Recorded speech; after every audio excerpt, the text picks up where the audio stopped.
সোণাৰীৰ মুখ্যমন্ত্ৰীৰ নিৰ্বাচনী প্ৰচাৰ বিশাল জনসভাত ভাষণ প্ৰদান কৰিছে মুখ্যমন্ত্ৰী সৰ্বানন্দ সোণোৱালে। পোনপটীয়াকৈ লৈ গৈছো ভাষণৰ মাজলৈ। কমিটিৰ মাননীয় সভাপতি ৰঞ্জিত কুমাৰ দাস ডাঙৰীয়া, যোৰহাট লোকসভা সমষ্টিৰ মাননীয় সাংসদ, অসমৰ এগৰাকী জনপ্ৰিয় যুৱনেতা কামাখ্যা প্ৰসাদ তাছা ডাঙৰীয়া, এই নিৰ্বাচনৰ প্ৰাৰ্থী অসম চৰকাৰৰ শক্তিমন্ত্ৰী আৰু সোণাৰী বিধানসভা সমষ্টিৰ জনপ্ৰিয় বিধায়ক শ্ৰদ্ধেয় তপন কুমাৰ গগৈ ডাঙৰীয়া, মঞ্চত উপস্থিত থকা এজিপিৰ জ্যেষ্ঠ নেতা হিৰণ্য কোঁৱৰ ডাঙৰীয়া,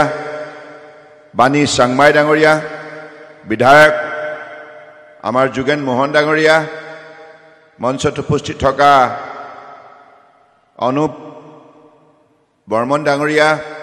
অনুপ সিং ৰাজপুৰোহিত ডাঙৰীয়া, প্ৰহ্লাদ গোৱালা ডাঙৰীয়া, দুলেন নায়ক ডাঙৰীয়া, ৰাখাল কুমাৰ ডাঙৰীয়া, শ্ৰীমতী প্ৰণীতা পাঙিং ডাঙৰীয়ানী, শ্ৰীমতী নৱনীতা সন্দিকৈ ডাঙৰীয়ানী, কমল দে ডাঙৰীয়া আৰু আজি সভাত উপস্থিত থকা পৰম শ্ৰদ্ধা ৰাইজ আৰু সাংবাদিক বন্ধুসকল, জয় জয়তে আজি সভাখনত সমবেত হোৱা আপোনালোক সকলোৰে প্ৰতি মই আগন্তুক ৰঙালী বিহুৰ উপলক্ষে বয়োজ্যেষ্ঠসকলক গভীৰ প্ৰণিপাত যাচিছোঁ। সকলোৰে শ্ৰীচৰণত মূৰ দুৱাই সেৱা জনাইছোঁ আৰু যুৱক যুৱতীসকললৈ মোৰ আন্তৰিক শুভেচ্ছা জ্ঞাপন কৰিছোঁ। এই নিৰ্বাচন ভাৰতবৰ্ষৰ জনতাৰ বাবে অত্যন্ত গুৰুত্বপূৰ্ণ নিৰ্বাচন আৰু এই নিৰ্বাচনৰ যোগেদি ভাৰতবৰ্ষৰ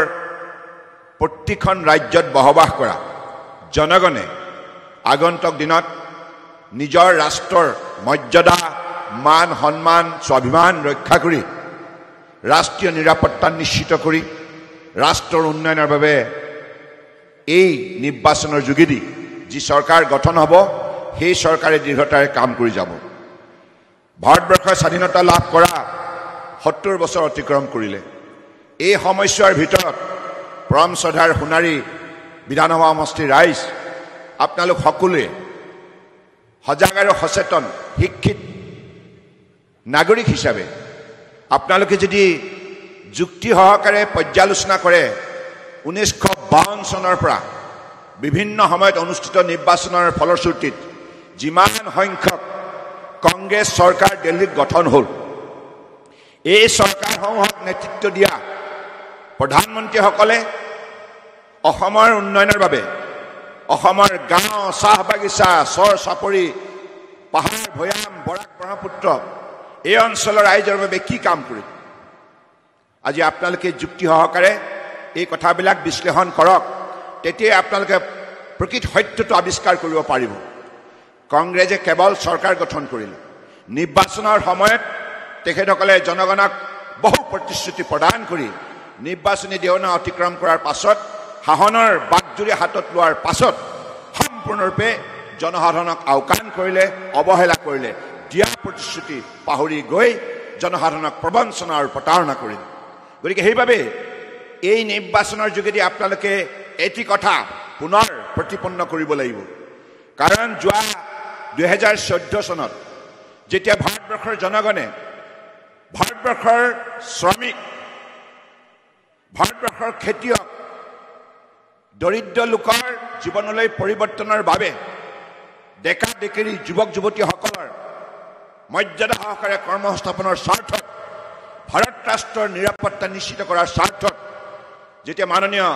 নৰেন্দ্ৰ মোদী ডাঙৰীয়াক প্ৰধানমন্ত্ৰী হিচাপে শাসনৰ গাদীত অধিষ্ঠিত কৰিলে, ইয়াৰ পাছত আপোনালোকে নিজেই ভাবক যিমানবিলাক আপোনালোকে পৰিৱৰ্তন, যিমানবিলাক নতুন নতুন আঁচনিৰ পৰা আপোনালোকে লাভান্বিত হৈছে, এনেধৰণে পূৰ্বতে কেতিয়াও হোৱা নাছিল। আজি চাহ শ্ৰমিক ৰাইজ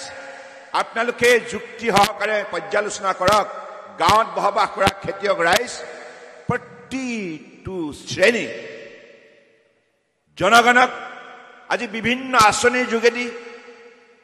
নৰেন্দ্ৰ মোদী ডাঙৰীয়াই, প্ৰধানমন্ত্ৰী ডাঙৰীয়াই যিমানখিনি দিল্লীৰ পৰা আজি দিছপুৰ চৰকাৰক আৰ্থিক সহযোগিতা আগবঢ়াইছে, তাৰ বাবে আজি বিনামূলীয়া চাউল যোগান ধৰা হৈছে, এটকা চাউল যোগান ধৰা হৈছে, বিনামূলীয়াকৈ আমাৰ ছাত্ৰ ছাত্ৰীসকলক নামভৰ্তিৰ সুযোগ প্ৰদান কৰা হৈছে,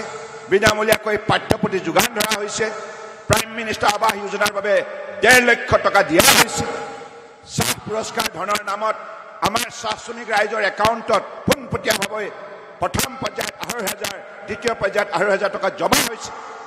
এনেধৰণে আমাৰ খেতিয়কসকলে মুখ্যমন্ত্ৰী কৃষি সঁজুলিৰ নামত আজি এককালীন 5,000